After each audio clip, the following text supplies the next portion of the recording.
All right, Paul Stryker, would you like to get us underway, get started here? Thanks so much. We'd be happy to. Hello, everybody. I'm Paul Stryker, class of '67, representing the Rhode Island Williams Association. 2020 has been an unbelievable year.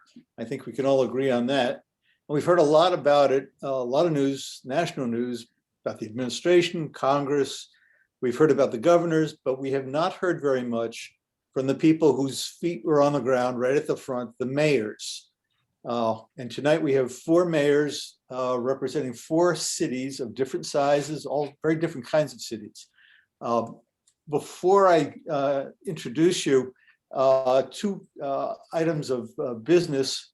One is you can submit questions, which we will read after.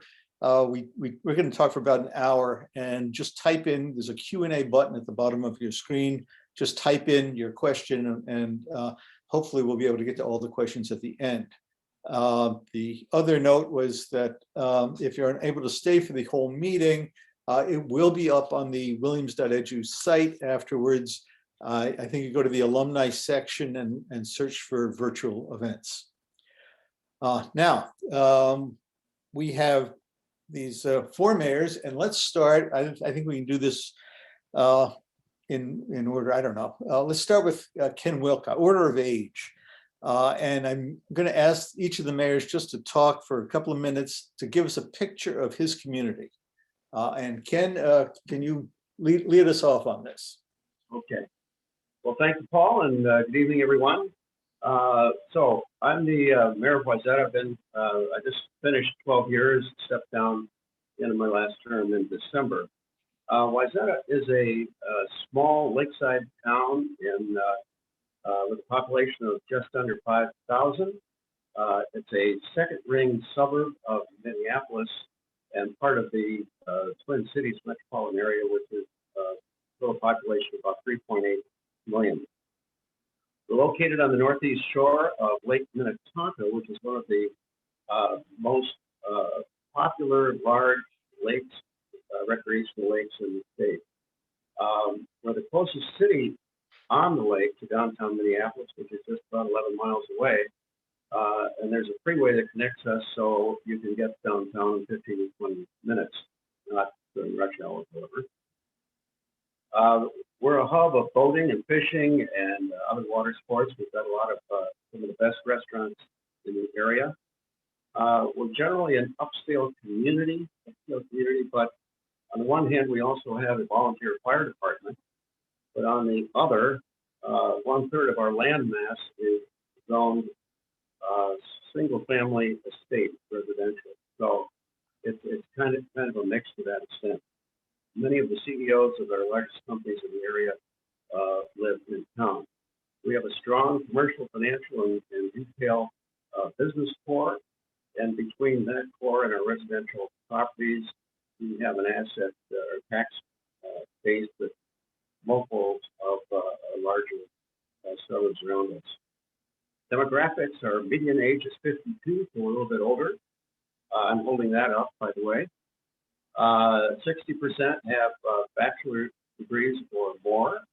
The median home price is about $550,000, and a total of 30 Williams alumni call Wayzata their home. So we value the small town character of the place. We have restricted building heights of scale to maintain that kind of pedestrian scale. It's very walkable, especially along our lakefront pedestrian promenade. Most residents know and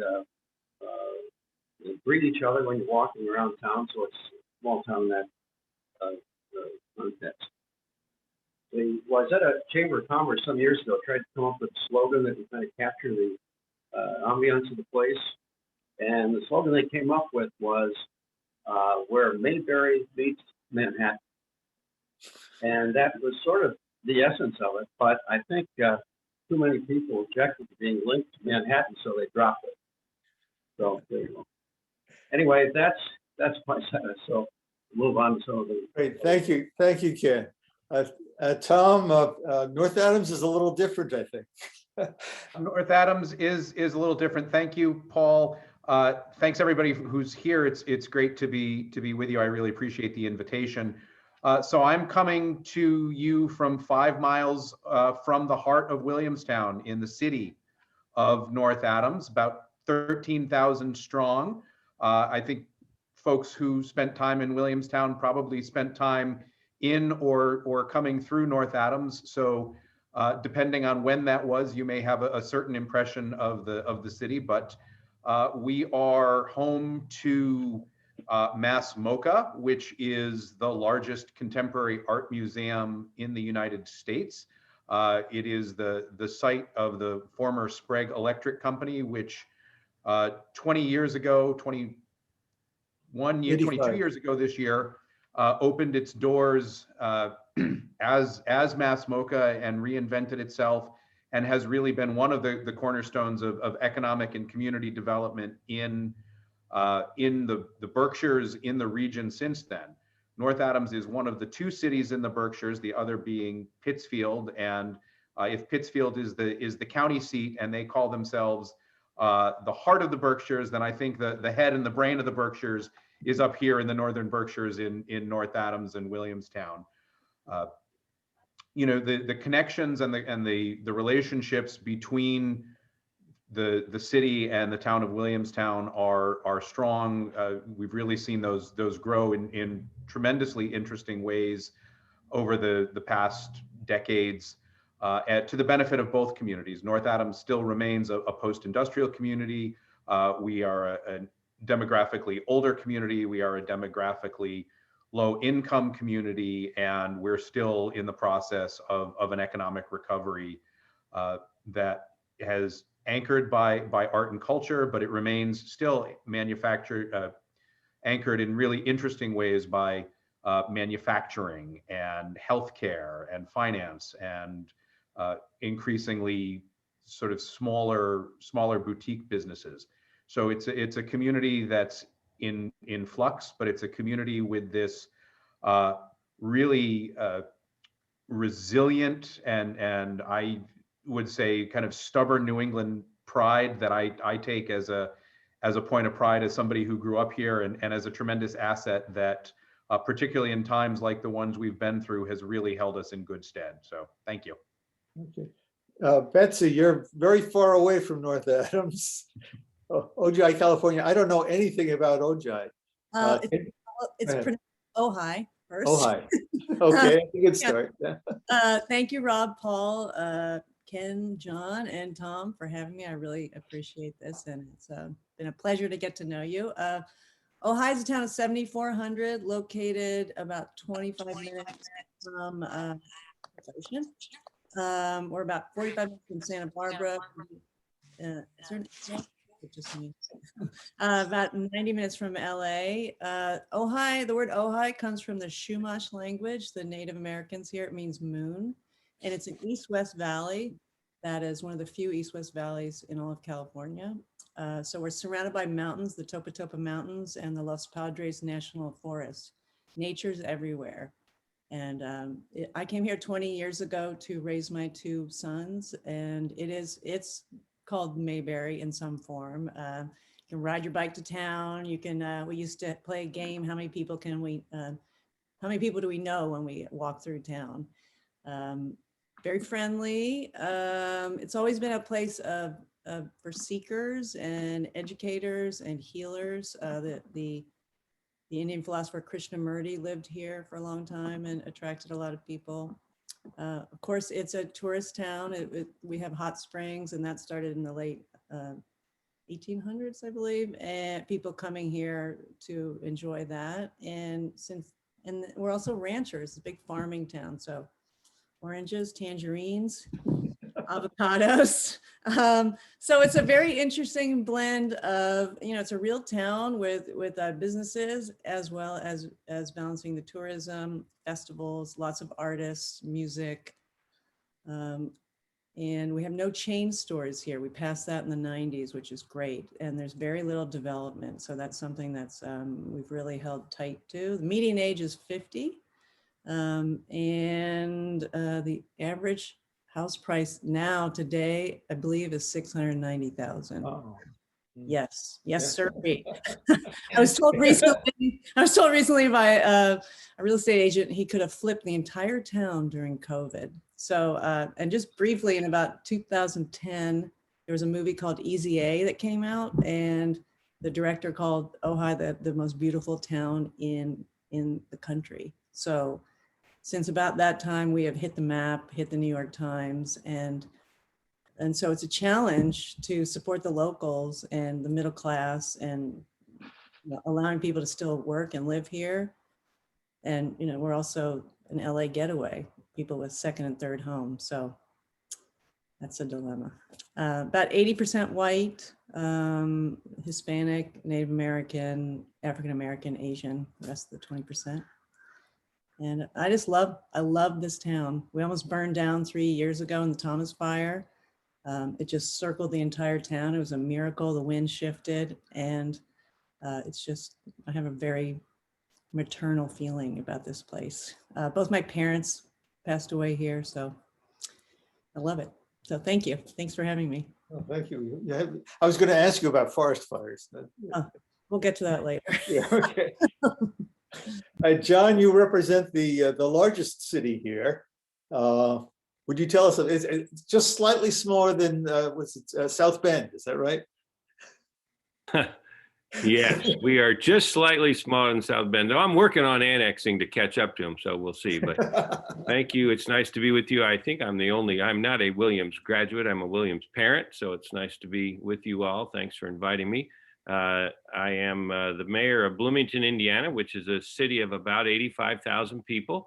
It's really a university city. We have a tier 1 university that makes up essentially half of our population. So that's a little unusual. There are not many cities in the United States of our size or bigger that have half of the population with a major university. So we are definitely a town gown kind of place. We're situated, I try to align myself with each of you. So we're by Indiana's biggest lake. So I got a lake thing going on. We're nestled in the southern Indiana hills. So I got kind of that hill thing going on, and in the middle of Hoosier National Forest. So, which doesn't burn as much as your forest, but we get our little piece of Indiana. We're about an hour south of Indianapolis, the largest city in the area. Bloomington is a 200-year-old city. We're a Midwest industrial city. We were a source of limestone for much of the country. We have beautiful limestone that built the Empire State Building and was kind of our earliest industry. As I like to remind people, cities keep changing. We built the first color television in America, and we built the last color television in America. So things keep changing. If you've seen the movie Breaking Away, that tells you about Bloomington, my hometown where I live, and a wonderful place to be. It's evolving, of course. We have 5,000 or 8,000 new people arrive every fall as the student body changes. It makes a very dynamic place. I like to, we have a wonderful music school, a really high quality of life. One of the risks of a city like ours, if we think about it, is that we could become a great place to go to school and to retire.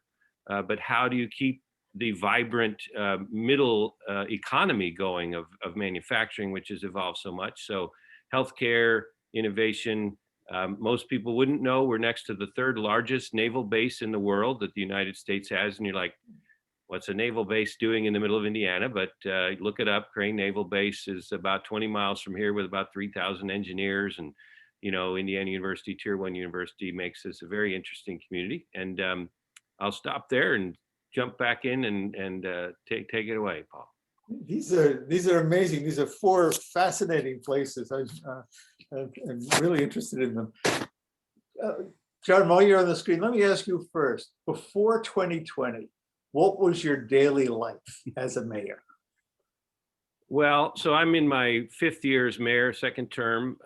And one of the great, I mean, mayor's a favorite job. It's a wonderful job. And one of the wonderful things about it is you really don't have a typical day. I have about 850 employees. I oversee 16 city departments. So everything from police and fire and parks. I have a water utility, a public housing authority, a bus system, and park system, and a planning department, and street department, sanitation department. And so kind of, just making sure the whole city runs. I have heard the job of mayor described as you're everybody's neighbor, which means they want to tell you what's going on and how to change things. And I'll just, one other nature of life as a mayor. If you remember the famous scene when one senator in the United States Senate was accosted by 2 women in an elevator who were mad at him for a vote. I think it was about Supreme Court Kavanaugh, maybe just something like that. And it was like a big deal, like these women cornered him and were mad at him. And in a group of mayors, another mayor said, that's like me at the grocery store. I mean, I don't know what he's so upset about. I mean, people being a mayor is people just tell you what they want in their city and they engage, and it's a wonderful way to try to help create a quality of life for everybody around you. That's great. Is that, Ken, you're from the smallest city here. We've heard from the largest. What was your day-to-day life like as a mayor? Well, again, being mayor of Wayzata is not a full-time position, so we have a city manager. He and I are kind of locked at the hip, but he handles all the drudgery that John just mentioned about all this departments and managing people and all that. So my role is basically firefighting and communicating with the population and setting the philosophy of the city. And in our case, we have an awful lot of development pressure. We're trying to keep it a small town and small town scale, and so we're fighting developers all the time. That's been what I'm doing. But the role of mayor is, in fact, also being a cheerleader for the town. And so, if you can, you want to keep the morale of the city up. You want to be optimistic, and so you keep your finger on the pulse of the town. When things get kind of down, you need to do something to jack it up. And so there's a lot of that. It is an up close and personal position, as John said. One of the advantages is you get to meet a ton of people that you never otherwise would know, and that's fascinating. But when people come before you in city council and say whatever their petition is, it's not like an anonymous face. It's, oh, Joe, now what do you want?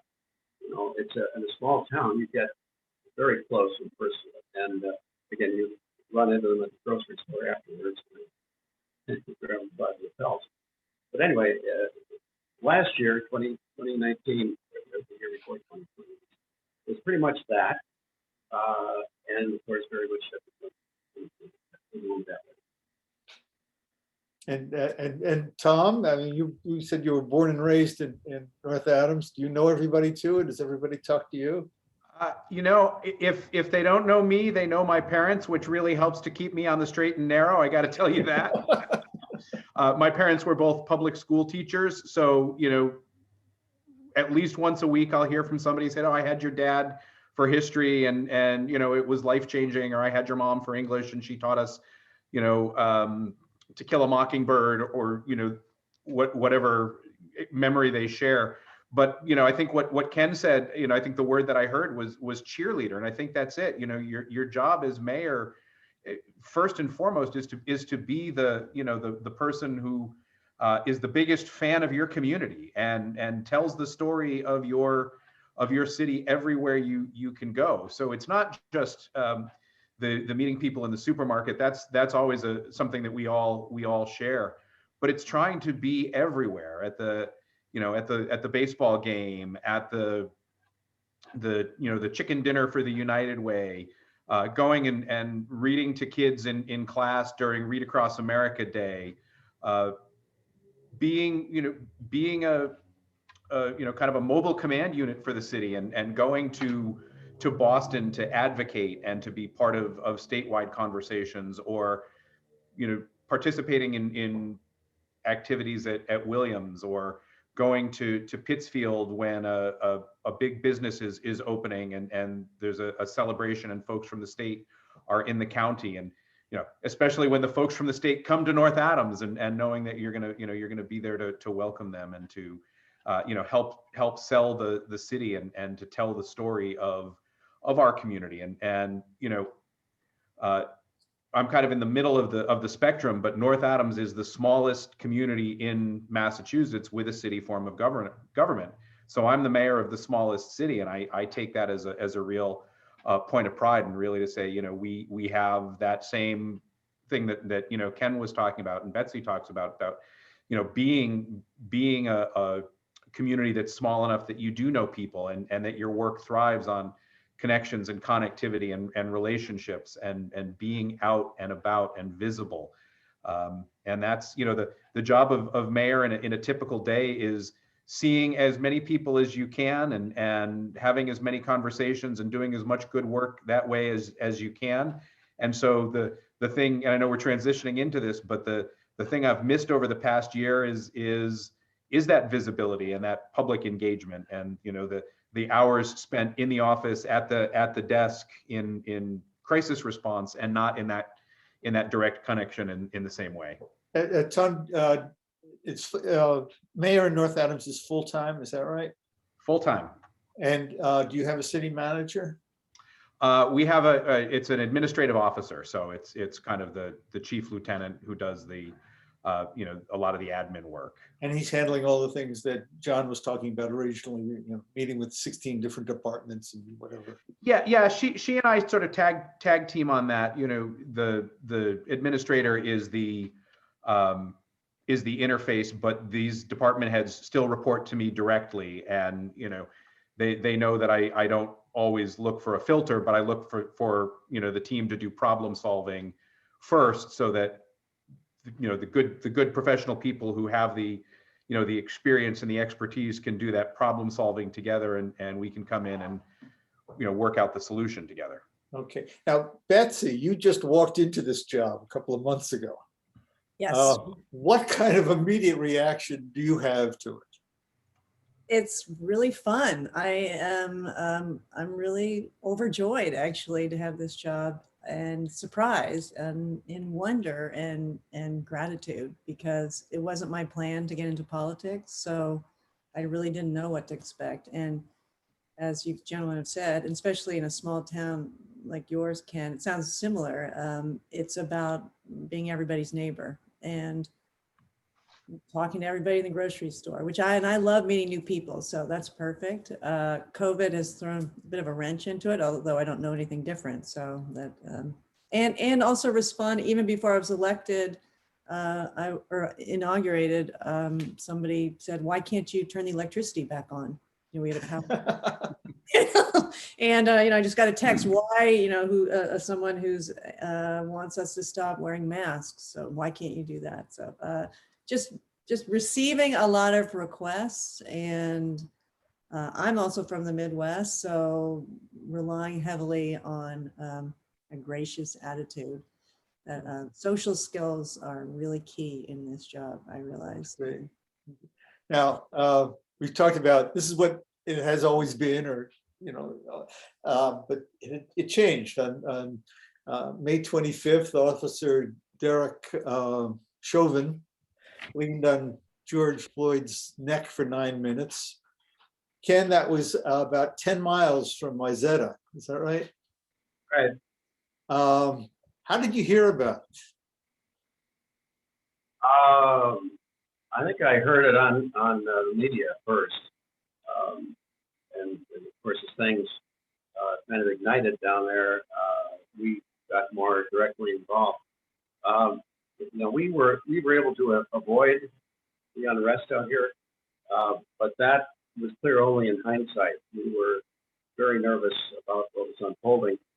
You know, with that, all of that just 15 minutes away, we just didn't know what we were facing. And with a small police force, we only have like 14 officers.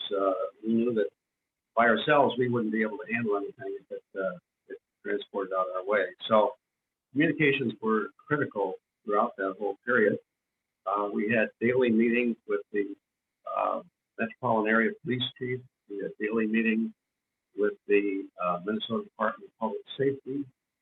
We had hourly updates from the sheriff because we were getting a lot of social media chatter threatening to come, or plans to come to actually stating Wayzata to burn and loot. In fact, there was one threat that went along the lines of a bus from Chicago coming up to the event. The FBI couldn't verify any of these as authentic, but they certainly got everyone's attention. So we had to stay in close communication with all the our neighboring communities and their police forces. We had to communicate to our own population to make sure that they understood what was going on and what we were doing about it. We fully staffed kept all of our police on duty on 12-hour shifts. We kept squad cars on the road 24 hours just for visibilities, both for our residents and perps who might come into the area. We mobilized our fire department and had them staged around the city as the eyes and ears. I declared a curfew for 3 nights from 8 o'clock to 6 in the morning, and that allowed our police to focus better. They didn't have as many people that they had to watch.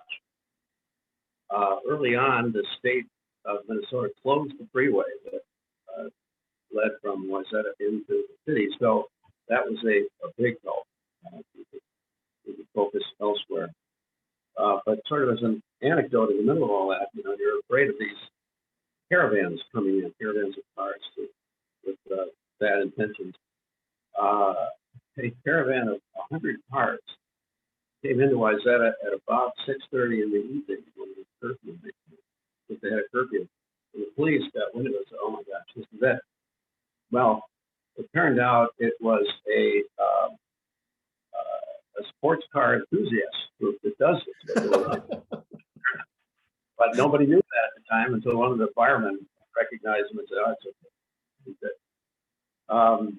But anyway, so we were able to stave off anything. I don't know that any of the threats were real, but they sure felt it, and that was a nervous time for us. We didn't have I'm sorry, go ahead. No.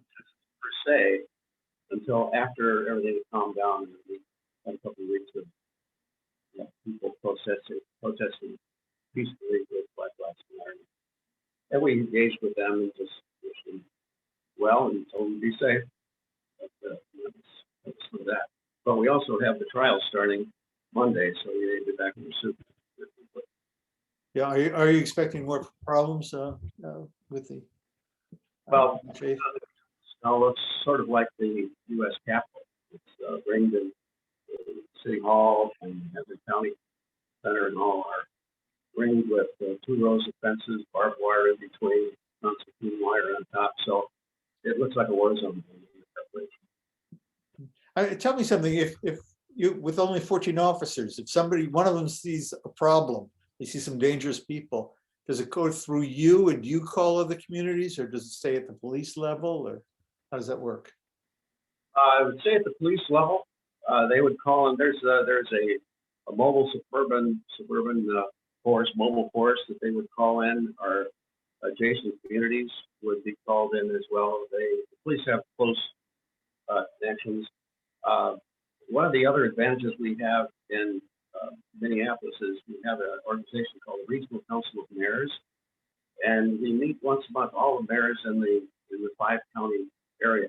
We meet and discuss issues. So you get to know all the other mayors in the region, and it makes connections a whole lot easier.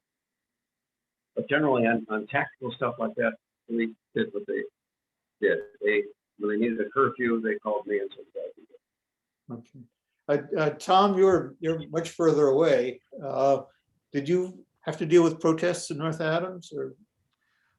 You know, we had some demonstration and some assembly, and you know, one of the things that I'll say about the response in North Adams is by tradition and by habit, the front lawn of City Hall is the community's front lawn. So it's the place that during election season people do their standouts. It's the place that during Domestic Violence Awareness Month, our local service agencies will come out and stand and demonstrate and advocate. So when the community mobilized to respond to the killing of George Floyd and the murder of Breonna Taylor and others, it was City Hall lawn that they looked to as the starting point and the place. And you know, the groups that were organizing reached out and said, we are planning on this day to have this event, and we just want you to know we want to work with the city.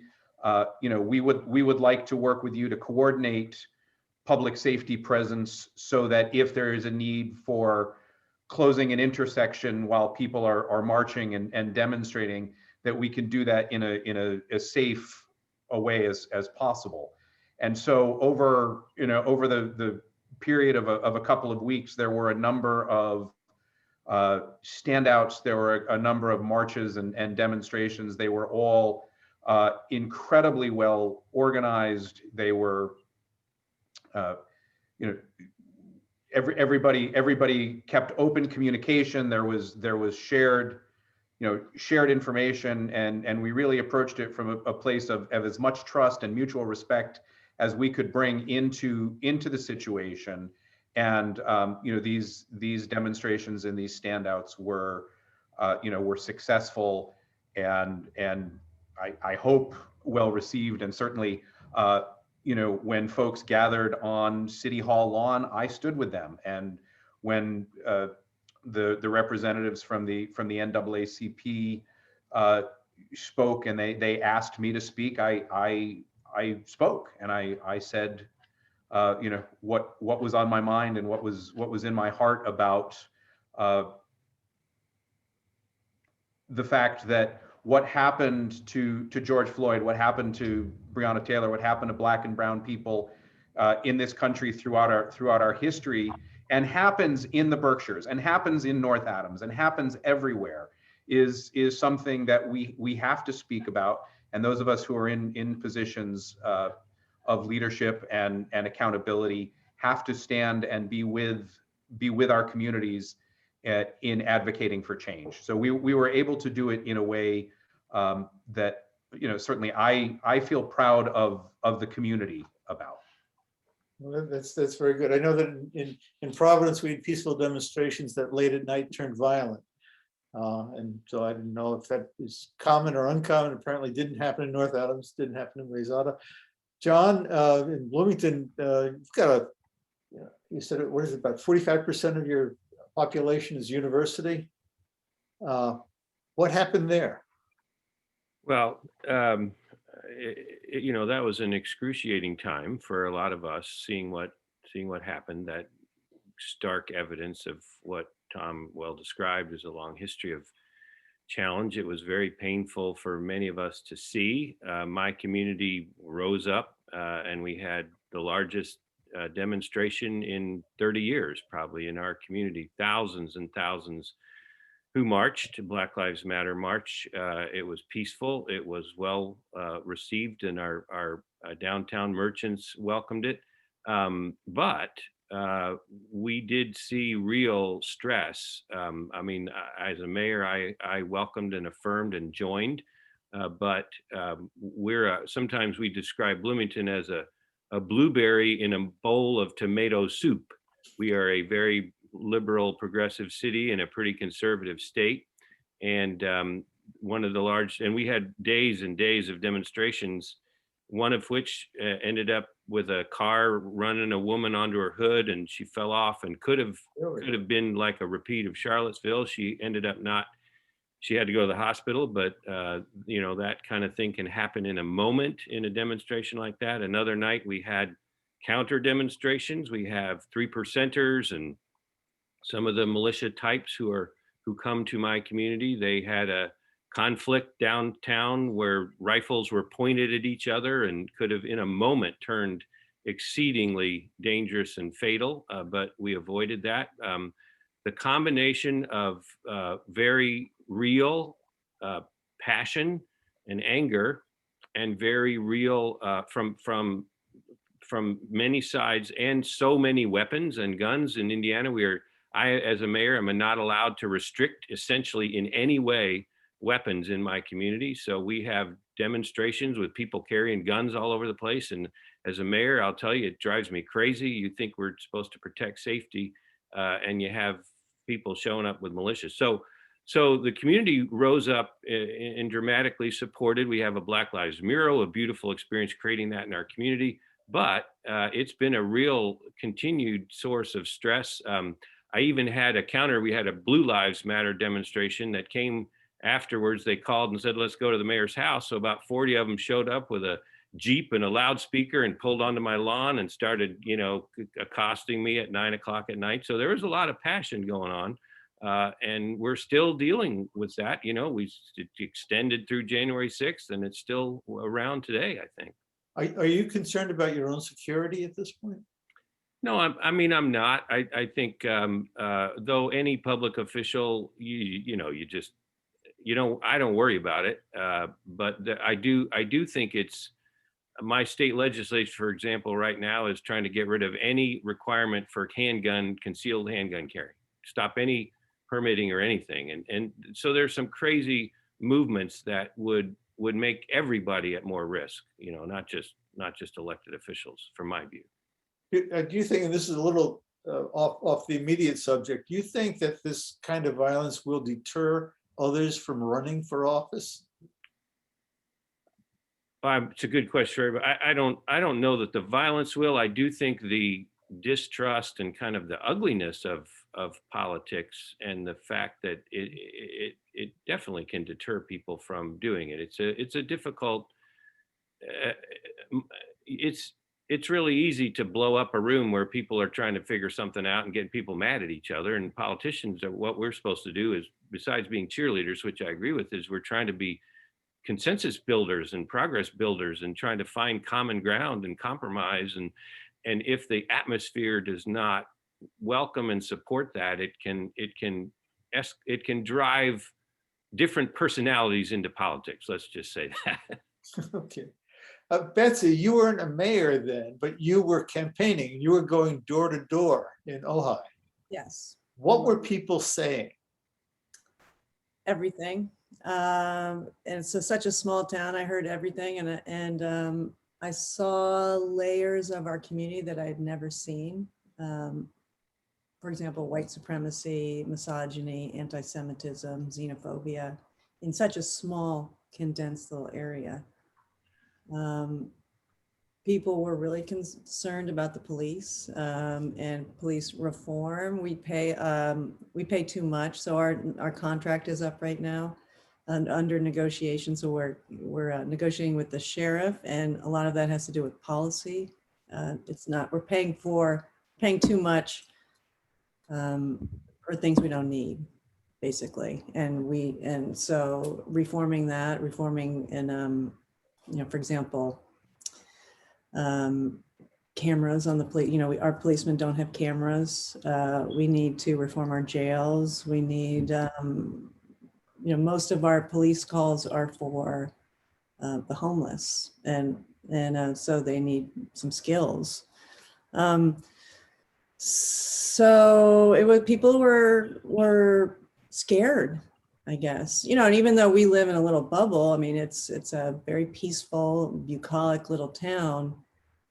For the first time in my memory, it was on the table. And we had a hate crime downtown about a week ago or 10 days ago. We have a peace sign. It's a poster, and there was a swastika on one side and a racial slur on the other. And A lot of people in our town have never seen anything like this, although it exists. And so at this point, yeah, being a cheerleader and also lifting the veil a little bit in this particular community, because it's so easy to go. It's so easy to just not even know that any of this exists. We did have a protest, and I did call right after George Floyd was killed. This was before I was running, to find out the stranglehold policy in our county, and the cadet who answered the phone didn't know. So I ended up calling 4 times that day to figure it out with him.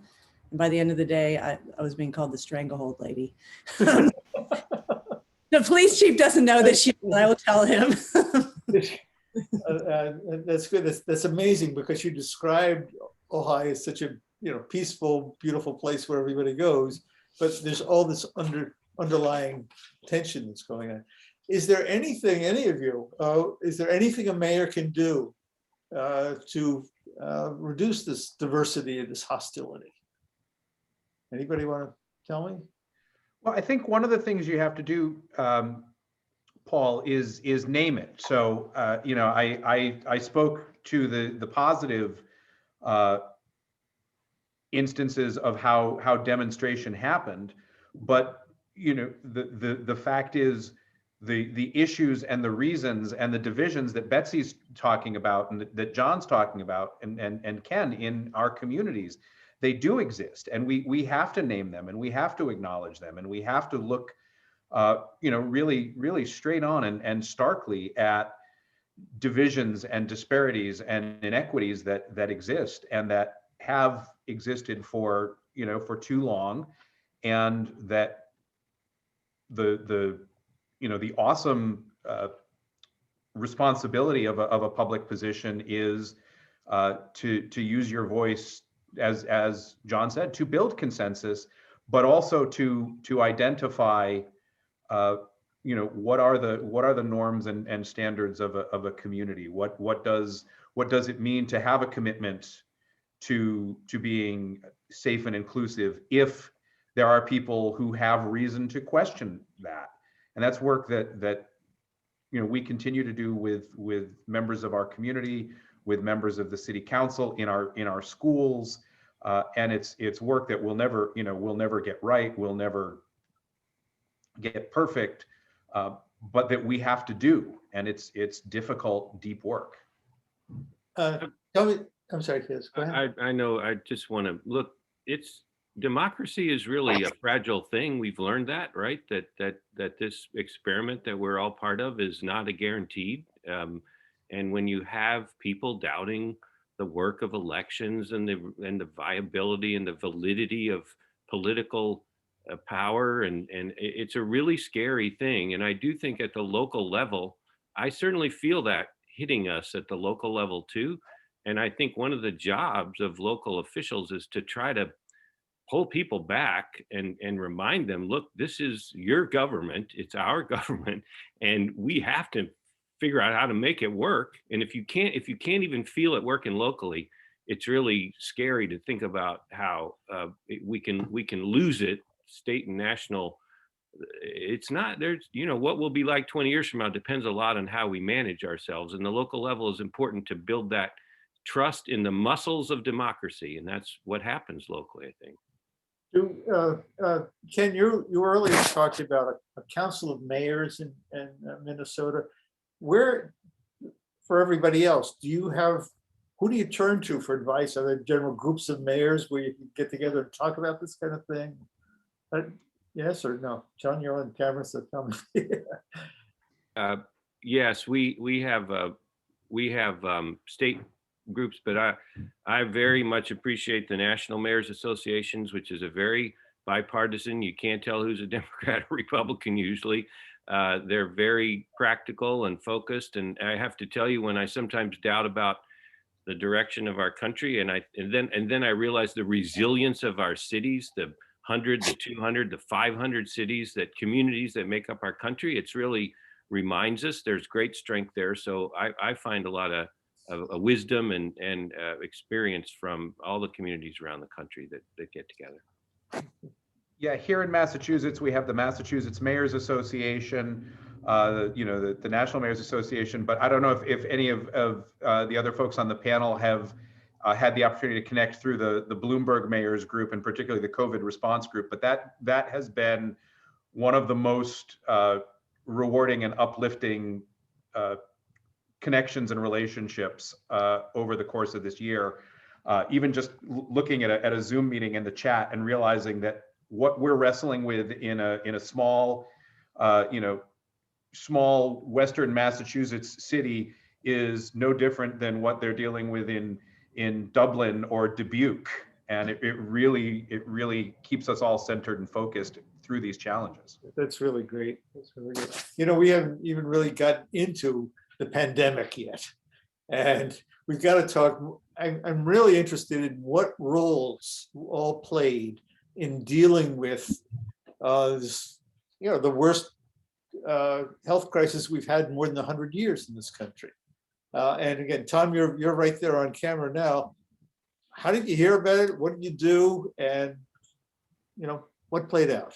Sure. I heard about it the way we all did, as this sort of slowly accelerating public health concern, and it was probably it was my senior staff meeting at the end of February that we really sat down and said, okay, what would this mean if and when North Adams starts to address this? And 2 weeks later, the superintendent of schools and I were announcing that we were closing schools for 2 weeks on Friday, the 13th of 2020, an auspicious day. And that has been the centerpiece of my work, the work of educators, the work of our public health, our public safety professionals. We've changed the way we operate in the city. We've changed, we've closed public facilities. I'm probably not alone in this. I'm the mayor who took fun away from the city for a year, and all in this situation of responding to an urgent public health crisis, trying to be data driven, trying to be data informed, trying to navigate our way through contradictory messages at the national level, but also sometimes inconsistent guidance from the state, trying to balance some of the considerations and the concerns that others have mentioned about different opinions and different perspectives and different systems of belief about how serious this crisis would become and turned out to be for our communities. And it has been turn to when you're talking about getting help from the state government. Is there a channel there? I mean, we talked about groups of mayors. I mean, anybody want to, where do you get the help? These are new challenges you've got. You've got health services, getting patients to hospitals, getting supplies to hospitals. You've got aid to the needy who can't pay the rent and can't buy groceries. How do you decide what to do and who do you turn to for help? Anybody? I can say in Minnesota, we use the Minnesota Department of Health and the county. Our police were in close contact with all of them. When we got daily guides, we had to evacuate a senior housing place at one time. And so many of the staff had caught the virus that there wasn't anyone left to take care of the people, so we had to evacuate the whole place. And all of that took planning with the local emergency management group. So it's a group effort. But we have specific issues ourselves. And our top priority was how do we maintain the delivery of essential services if we start losing personnel, and if we do lose personnel, how do we work around that? Our second priority was to encourage our residents to adhere to the state guidelines.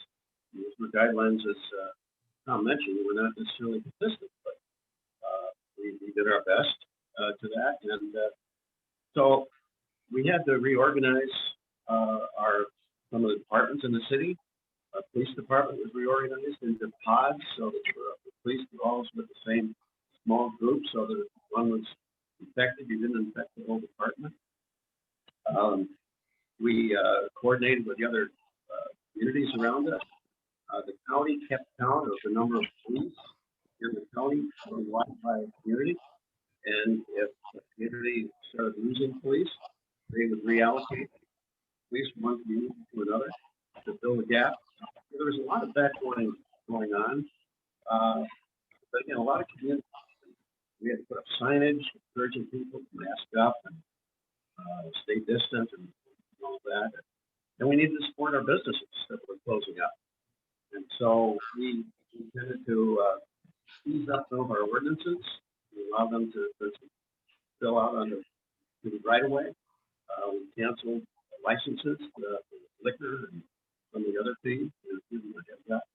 And meanwhile, I received the purveyor of bad information and shut down all the fun in Los Angeles, just like Tom and I suppose John and everybody else. We canceled all events, parades, art festivals, everything. So, the Grinch. Oh, John. I just would say, I mean, it's all from we all went through a lot of the same things. You know, our world kind of turned upside down in 2 weeks. You really did worry. I might have a third of my police force out, you know, in 2 weeks. You just didn't know. And how would you deal with that? I might have my water plant operators who make drinking water safe all get sick at the same time. What would I do with that? And so you had to get ready for that. I had a governor in a conservative state who let cities and counties have tighter restrictions. That wasn't true in all the states in the country. So that was really important to us. We had significantly tighter controls than our state did, and we were allowed to do that. But I do think it's probably important to note that it is a real travesty that the richest, most sophisticated healthcare country in the world has had way more deaths than we should have. I mean, we did not as a country respond to this. And I think all of us, I'm sure, have stories of heroes and great efforts locally that we did, but we're not health experts. And asking every mayor and all the school superintendents around the country to try to figure out how to respond to a once in a century pandemic, it didn't work very well. And we're recovering from that still. And we're learning, but we needed a much better response at the national level, from my perspective. Do cities have protocols for dealing with oncoming disasters? Is there a plan book you can pull off the shelf? Sure. You do. Everybody All of you have that kind of thing? I mean, it seemed like nobody knew what was coming or what to do about it. We have plans, what most often happens to you. So, I mean, we have emergency plans for tornadoes and train derailments, things like that. We didn't have anything on the shelf for a pandemic. So, but the scientists did. The health experts did. Now, each of us as a community we're not epidemiologists. We don't know that stuff. But one of the challenges was mentioned. One of the things you had to do was you had to shut down your economy in order to protect your health. But that was the right thing to do, but it's painful and helping people get through that. I mean, nobody in the country knew that you were going to need surgical masks or PPE the way we did. That wasn't in the protocols. Are all these protocols being changed in light of what we've learned in 2020? We're going to have a general plan meeting. It's the first time our general plan has been revised in 40 years, parts of it. Good. And that's going to be next week. So we'll definitely get in there. And we, luckily, our city is also run by our city manager for the most part. And he's a fabulous young progressive guy who was ahead of the curve at the very beginning. And we had the opportunity also to be stricter than most of the county. So he was very ahead of the curve in terms of masking and requiring people to come in. You know, the challenge here, because there's so many tourists and people were escaping LA because you couldn't go hiking in LA. So they'd come up here and use our trails and eat outside if that was possible and maybe not follow our guidelines. So there was a lot of a conflict within the community, and 40% of our budget comes from the Ojai Valley Inn and Spa. So when the Ojai Valley Inn and Spa shuts down, there goes our budget. And so then there's some people saying, what, you're killing us, you got to open up. And then other people saying, you're killing us, you got to stay closed. It sounds like each of you is in an impossible situation there.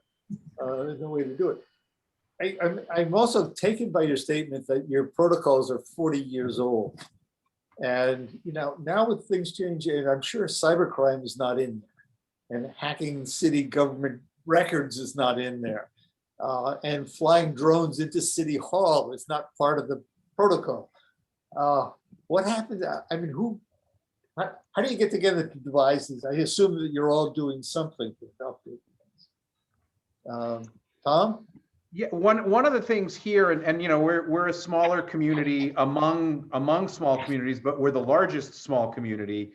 Is we're the home of or the headquarters for our regional emergency planning committee, and so this group has been around and working really well for 20 years at this point, and they've gotten some really deep experience. During Hurricane Irene, they were the response group. We had a communication tower collapse, and this group held this response. So we were able to have this model and this team and this trust and these relationships that we were able to pivot and say, all right, you are now the COVID, the regional COVID operations center that engaged, 8 communities and 2 college campuses, Williams and Massachusetts College of Liberal Arts here in North Adams, into a shared response. And these are the emergency management professionals. They have an incident response protocol, and they took regional coordination, but they didn't take the autonomy and the authority of individual communities, but they were the place we could all work together. They were the place that we could advocate together for the state. And what I will say as a point of pride for North Adams and for our region in Williamstown as well, is we taught other communities in the Berkshires how to do it, because we've collaborated in this way longer than other communities have. And the state looks at this and says, you guys are a model for how to do shared response, collaboration, coordination, vaccination distribution, because you've got an inherent culture of collaboration that's worked really well. But at the same time, as a mayor, and I'm sure others have had this experience, we've all become experts in things like the jargon, not the technical proficiency, but the jargon of things like air handling systems in our schools, because that's a big piece of how we make sure that we can have kids back in classrooms as much as we can. Let me ask you, how much in your collaboration have you been involving private institutions, nonprofits? Are they part, when you're presented with a crisis, I would assume your immediate reaction is to go to your city agencies, but does the response involve all these other entities? From day one, our COVID Operations Center had a community liaison function. So we connected with our human service partners, and it was a place where people could go to say, here are the needs I have, and here are the resources I have available. And the most unbelievable thing, and one of the things that makes me so proud of the community that I'm part of, is the calls of, here's how I can help, outstripped the here's what I need calls by like 10 to 1 throughout the time. So we built human service response intentionally into our COVID response. Ken, Paul, 1 second. It's Rob from the Alumni Relations Office. We're coming up on 8 o'clock. I suggest we continue the conversation for another maybe 15 minutes, something like that. We keep the conversation going. It's really fascinating. But I guess I just wanted to at least note that we're up on the hour. I was watching the clock too, and I thought we had about 3 minutes to go before questions and answers. So, okay, no, it's all good. And so I think, well, yeah, so if we're ready to start the Q&A, I mean, I think we've had a few questions submitted about climate change and sort of the impacts on local communities and policies the mayors and towns are pursuing. So, yeah, if I could just maybe shift our there, maybe we'll plan on another 15 minutes for Q&A. Sounds great. All right, can I ask like 2 more questions of these guys before we start the Q&A? Is that all right? Two, all right. One just came up, and that is, go ahead, Ken. About getting other groups involved and all that. Really, just compliment the state of Minnesota for doing a lot of that coordination work, because I was, for instance, on the Governor's Council of Freight Rail, and the state, if there's a derailment anywhere in the state, they take over. They know what the local community has in the way of first responder capability, and they have the backup staged throughout the state. And they move in with their emergency people, and so they do that broadly on a number of regions. So we're not all out there alone twisting the wind. Let me ask, since we're so limited, well, all of you, this cost a lot of money this year.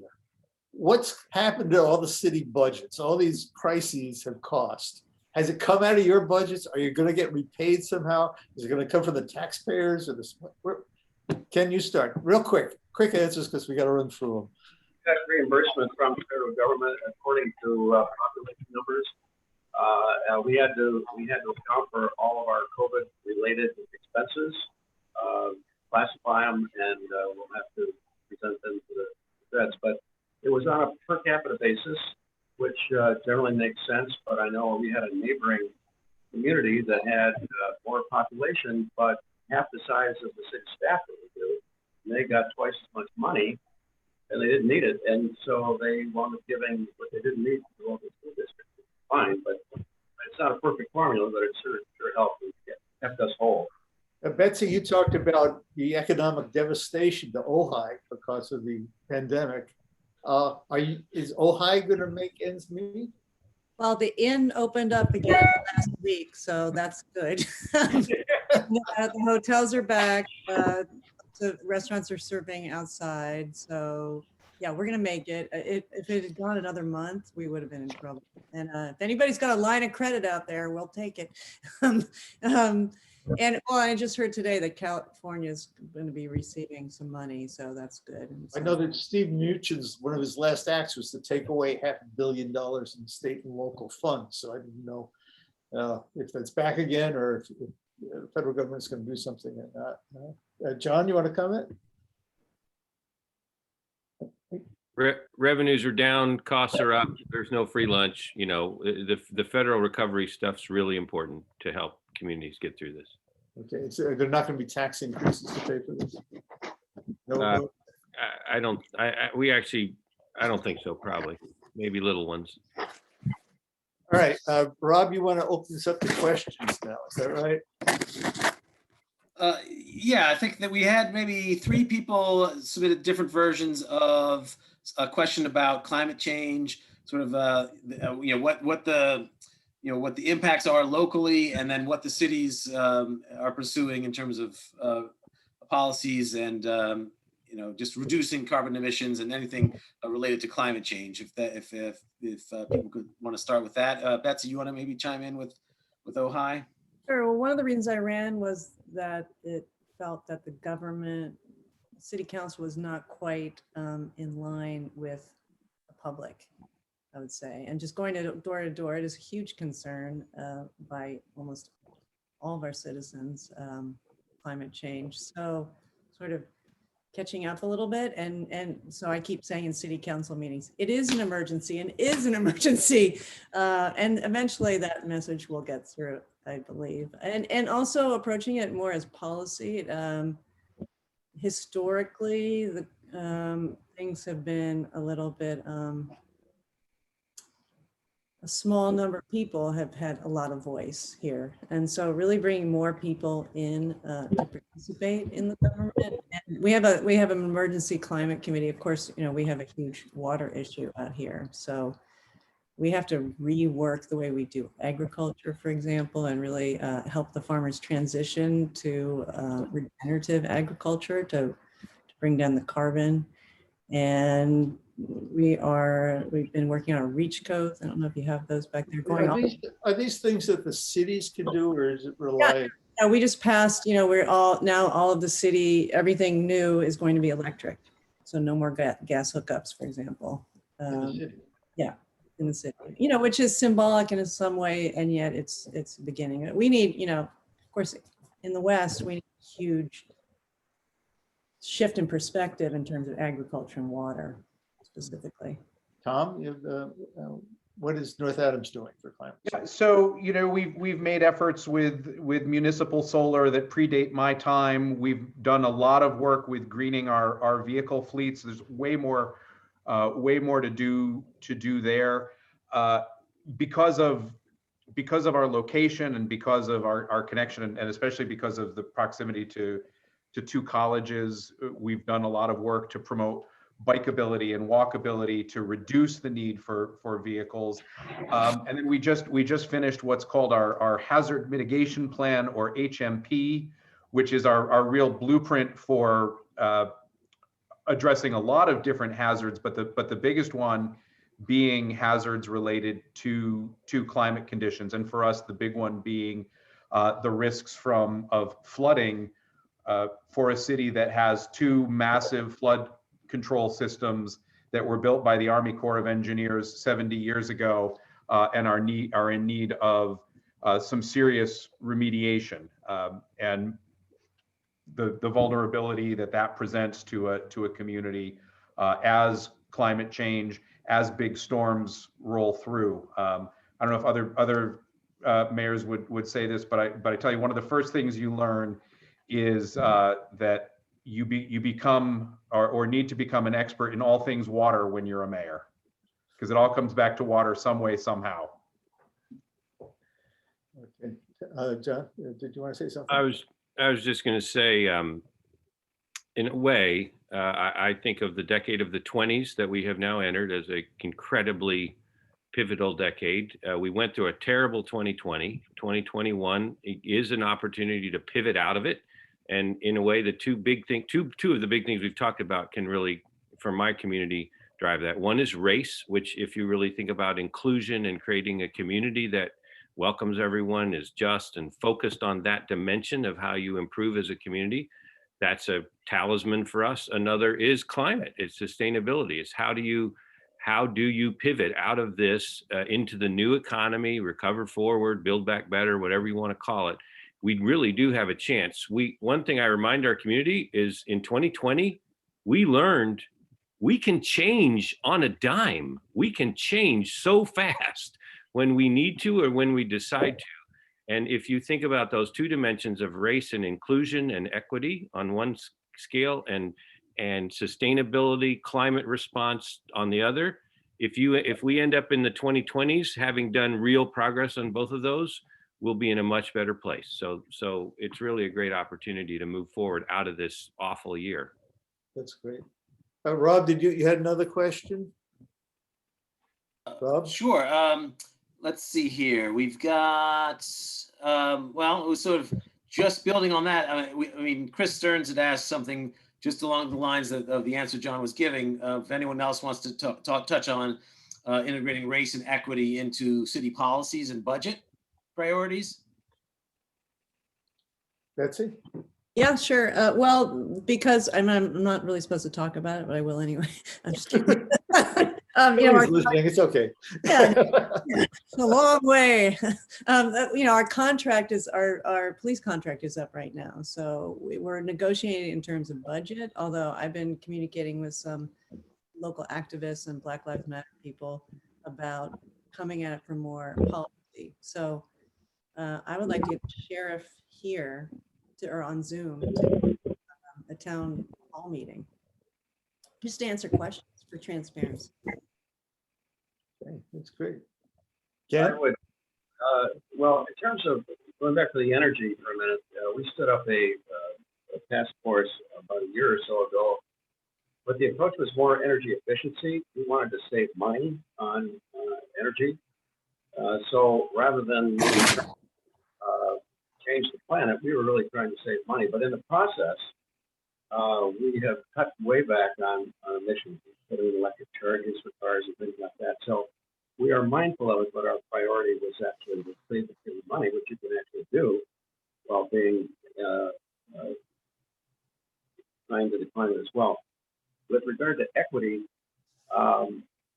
that's, it's such a charged term these days, but for our city staff, we always emphasize that they need to be fair and respectful for everybody, and that the city really needs to be a role model for the rest of the city.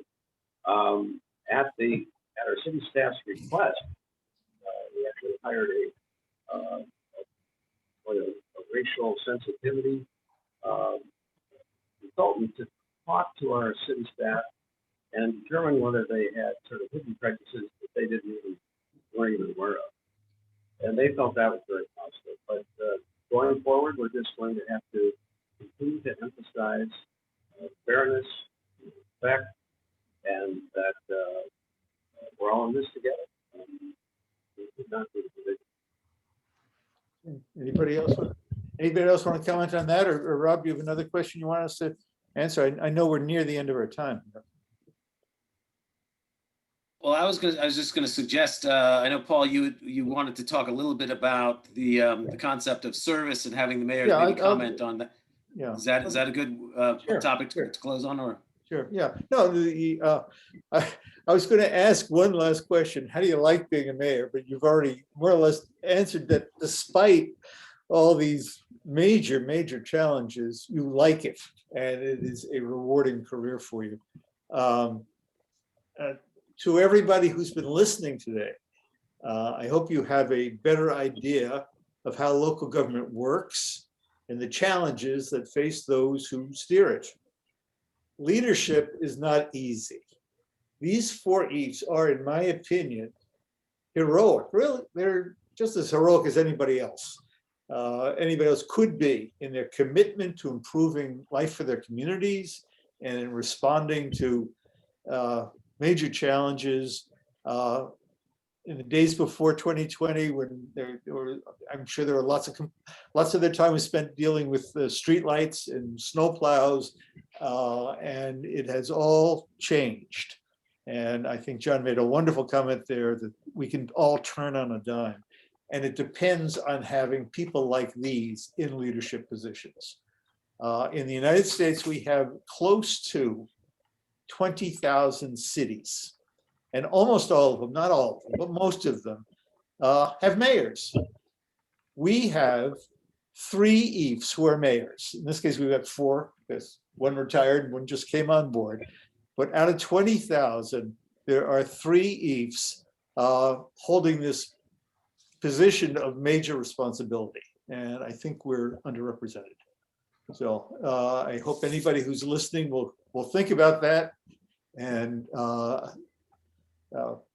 Betsy, Ken, John, Tom, I admire you all. And that's the end of my remarks. Wow. Yep. I just like to encourage people to run. Just, if I can do it, I mean, I had no experience, y'all can do it. Thank you, Betsy. Interning, getting involved in government, interning, volunteering, it is a wonderful way to help move your community forward, and a very rewarding level of government. I encourage you to do it. Think about it. It's a lot of fun. And and as I said before, you just meet a ton of people, and it's enlightening. You learn that your view of the world is hardly what the rest of the world necessarily agrees with, and you learn how to bridge those gaps, and you have fun along the way, and you can direct your city, or you can steer in the right direction. It's a great very rewarding. And Tom? Yeah, Paul, I think, sorry, Ken. That's good.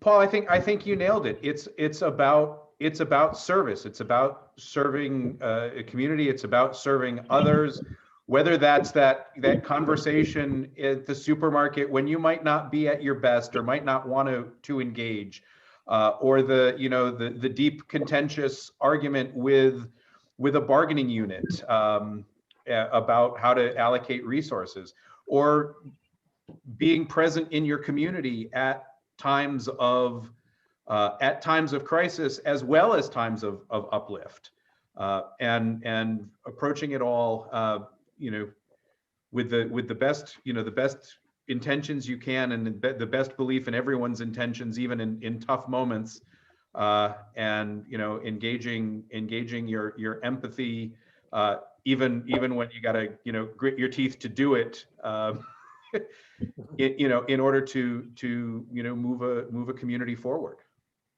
That's great. I would like to thank, in addition to thanking the four of you, I'd like to thank the Alumni Office and Rob Swan for making this happen, and Williams College, really, for making this happen. The only other note I have is that, Ken, now that you're out of a job, I understand that there is an opening in New York City. And I'm signing off, I guess. Is that right? Thanks a lot. Oh, thank you, Paul, for organizing it. It was a wonderful idea. And thanks again for the mayors. Thanks to all the Williams community around the country who've joined us tonight. As you can see on the screen, there's a few upcoming events. We have one tomorrow, kind of about sort of coastal issues. Then the next, I guess on Monday, we have a Women in Society of Alumni. I guess a week from tomorrow, financial literacy and career arc. And then I don't know if you guys remember, Jason Hare is the director of the Michael Jordan miniseries that was on ESPN. He's going to give a talk on Tuesday, the 23rd. So if you're interested in hearing about his Michael Jordan series, join us for that. So with that, everybody, thanks again to all the mayors, and we'll look forward to seeing you at another Williams event in the near future. Thanks again. Thank you. Thank you. Thank you, Paul. Thanks, Thank Rob. you. Paul. Good,